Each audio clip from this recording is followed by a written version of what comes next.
Oh no. I don't know if that's good. Oh. Oh.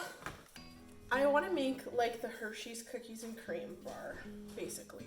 Because as someone who is lactose intolerant, I haven't had that in like 7 or 8 years. And when I did have it, it made me really sick. So I decided, making chocolate, this can't be that difficult, right? Probably wrong, but we'll find out. We are going to need cocoa butter. They use cacao butter and cocoa butter interchangeably. I don't think they're actually interchangeable things. It tastes like wax. Coconut milk powder. Hear me out. We have inherited a dehydrator, and I feel like I could make my own milk powder. We could dehydrate the powder, and then I could use something like a barista oat milk, which would be delicious. And less coconutty. I find coconut, it just tastes like coconut no matter what you do. And sometimes you get pretty over that. But that's what we're working with today. That's what I had. We need coconut milk powder, cocoa butter / cacao butter. I'm nervous about it. Coconut oil, which I'm substituting for shortening. A little salt. Icing sugar. I'm adding Oreos. My favorite vanilla. And some molds. And behind me, furiously steaming, is the double broiler that I invented using this pie pan and that pot because it fits well together. I will definitely post the recipe for this in the description box down below this video. It's not my recipe. All the recipes that I've seen for like a cookies and cream bar say you should just add the crumbs, like just the cookie part. That seems like some bullshit to me. I feel like you definitely want the cream, so that's what I'm going to be focusing on, adding both. If you don't have a kitchen scale, it's just genuinely like the most helpful thing in our kitchen. So we need 4 ounces. Whoa, on the dot. 4 ounces of this, 4 tablespoons of shortening, aka coconut oil. I usually use a refined coconut oil because it usually has less, I think it's that way around. I think you're supposed to use a refined coconut oil because it has less coconut flavor. 4 tablespoons is what we need. Sounds like our double broiler is kind of ready to rock.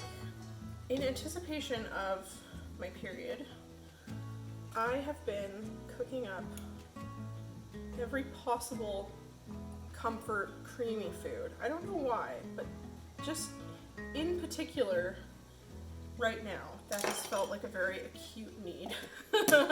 Yesterday I made turtles, which is when I discovered this double broiler trick.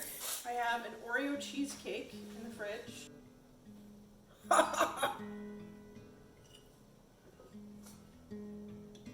Dang. And peanut butter balls. This is gonna take 10 minutes. Ish. This is not gonna be the best shot for the video, but sorry buds, this is what we're working with. Seems like a lot of fat. Yep. I don't know that this is gonna work.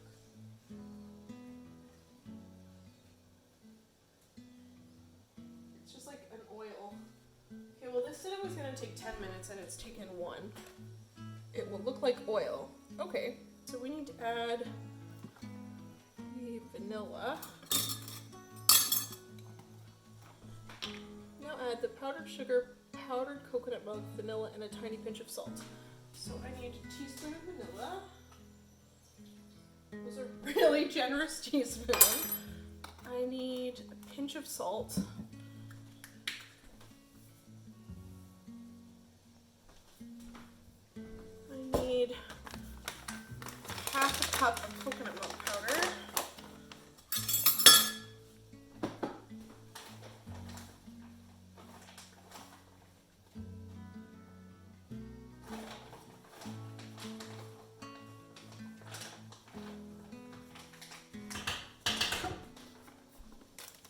3/4 of a cup of sugar. Whisk until fairly smooth.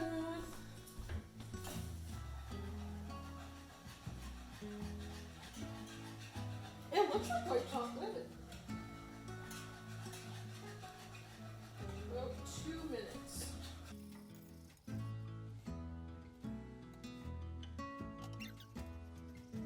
It's not smooth, it's glooping. I don't know if that's good. It looks disgusting. But also maybe like it's gonna turn into chocolate.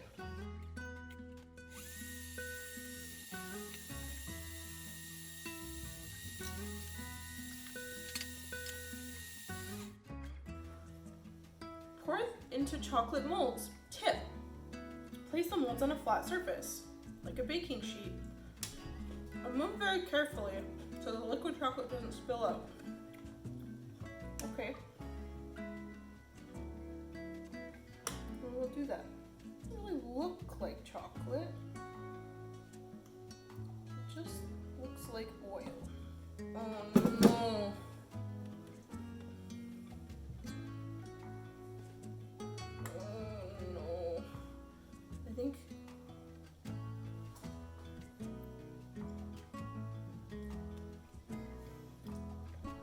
I mean, that tastes like white chocolate.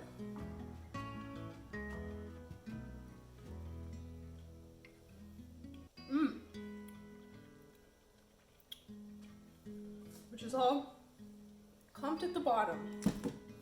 Oh no.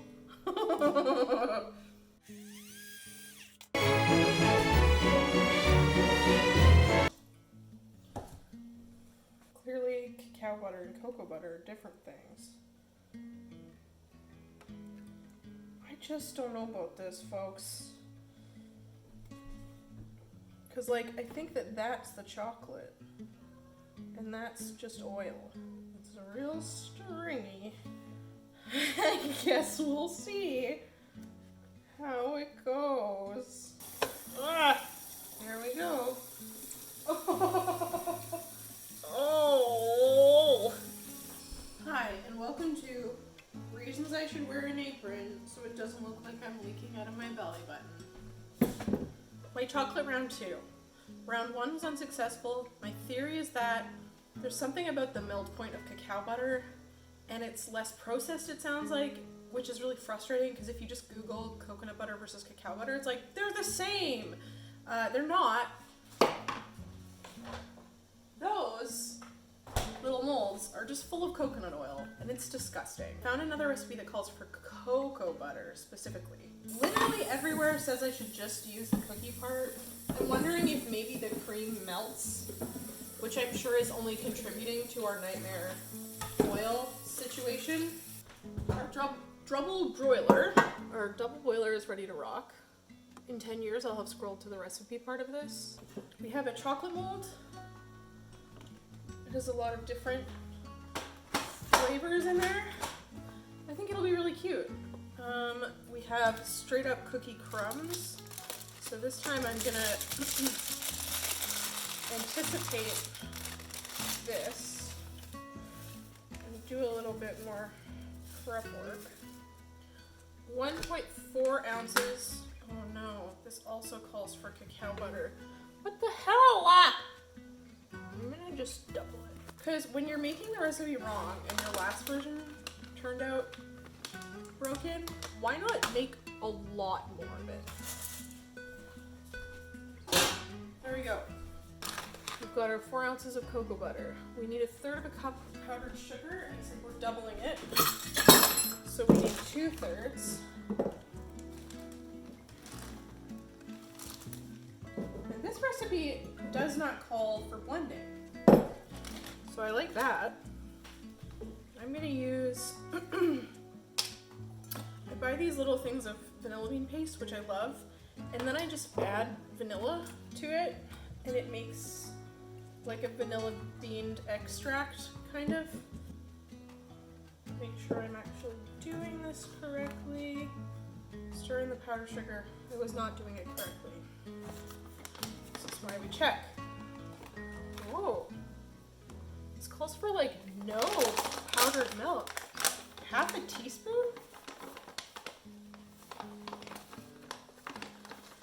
Seems pretty weird, but okay. Oh, this guy goes into this.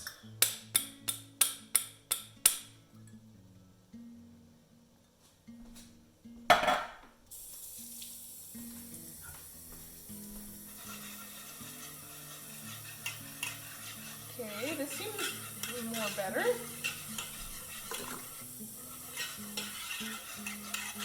Make sure that all the sugar is completely dissolved. Well, I'll do my best. But like, it looks like chocolate now. And it smells like white chocolate. Look! It looks like chocolate. Yeah, okay. And now, stir in the remaining ingredients. Oh, there's still little patches. Oh my god, it smells so good. Okay, I'm hopeful. And now I think we just pour it in. This looks like... Okay, see, here's where like I feel like you should blend it because it looks kind of granular. Right? I'm gonna do it. See, it's doing the same thing. Ugh! Like, this is chocolate. Why?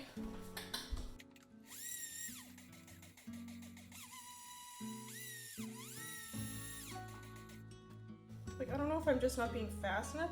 Like, that's white chocolate. It looks so gross. See that? I mean, that's phenomenal white chocolate. But like, that's not what's ending up in these. I wonder what it is. Oh, it's so good. Wow. Wow. Yum. I don't want to jinx myself, but maybe the stuff that's in the freezer is edible. It looks like white chocolate. Even the part that's just oil. I don't know. Maybe there's something about the cocoa butter versus the cacao butter that makes it like seize up more quickly. I don't know. What I do know is that I really want to eat something delicious. Absolutely every surface of this kitchen is now covered in oil. Okay, yes. Like this looks like white chocolate.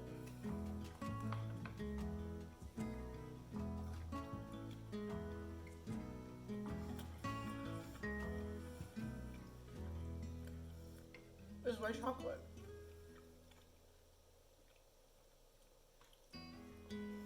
It's pretty coconutty, but like, I mean, it's white chocolate. Believe it or not, it was kind of a success. This is round one. Like, they're so cute. Look! Frick! So this was the one with the whole Oreos. And like, they turned out. Look at that. It's so good. It's quite sweet.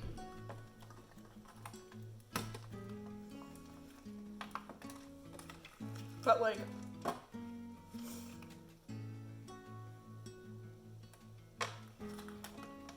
you see these? They're beautiful.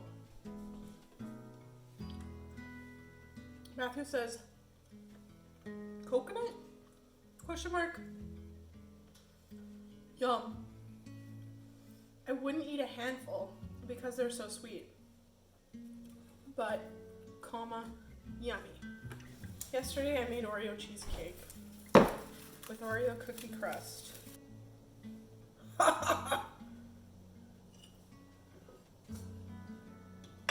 Dang. Guys. You guys. It's feet camp. You guys. I'm gonna go bring this to Matthew.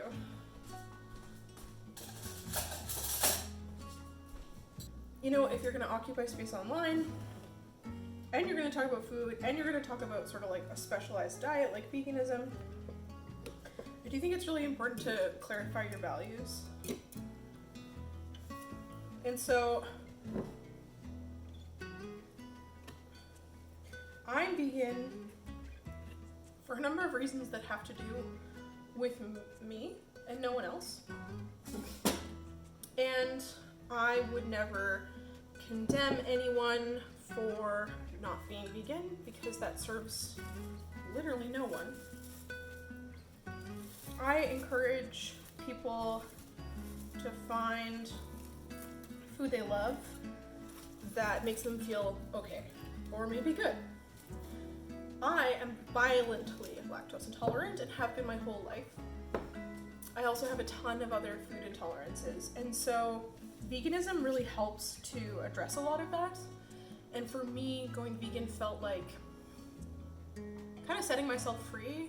So instead of going to a restaurant and being like, well, I can't have peppers, I can't have dairy, I can't have eggs, I can't have red meat, I can't have too much animal fat, I can't have, because my body just can't digest it, I can go in and be like vegan, and most things, as long as they're vegan, I can have. I think it's really important to celebrate the emotionality of food. As important as I think that the sort of food neutrality, like body neutral movement is, I also want to center back to like food as an emotional experience because it's so innately tied to how we understand the world and ourselves and our culture and our bodies. And hopefully this gets to be a place where with me we can talk about food and acknowledge that like this feels like 5 or 6 year old me's like dream come true and like contemporary me's dream come true, and that I made this in preparation of like getting my period, and I knew that I would feel kind of crappy, and I knew that I would want something that was really like soothing and just like, you know, I hope that food can sometimes be like that for you too. And inherent to that conversation, and a big part of that conversation, is acknowledging who gets to have an emotional relationship to food. So as someone who is like a small fat person, so I am plus sized, there are occasionally clothes that are not plus size that can fit me, but for the most part I'm like a small plus size person, and I don't often get policed about like what I eat, or my body size doesn't dictate the kind of healthcare that I receive, and I don't experience the kind of like overt oppression that so many fat folks do. I can talk about this and be excited and like jubilant about food and the emotional like beauty and magic of food because I don't face any pushback about it. No one's gonna be like, stop eating. I mean, they might, but there would be a rarity. So I just want you to think about who gets to be extended that. Like, is there a weight cap in terms of how you treat people with humanity and compassion and respect? That's something that I've had to really work through. There can't be a weight limit on humanity, and everyone in every body deserves to enjoy food. I'm gonna take 1,000 pictures of this and then I'm gonna enjoy it, and I'm gonna be so proud because I did it. They're really sweet but they're really good and they look professional-ish. I hope that this week you find food that feels comforting for you and that you're able to enjoy it and be present with it, because I'm about to do that right here. P.S. Maybe you want to subscribe. That would be really cool.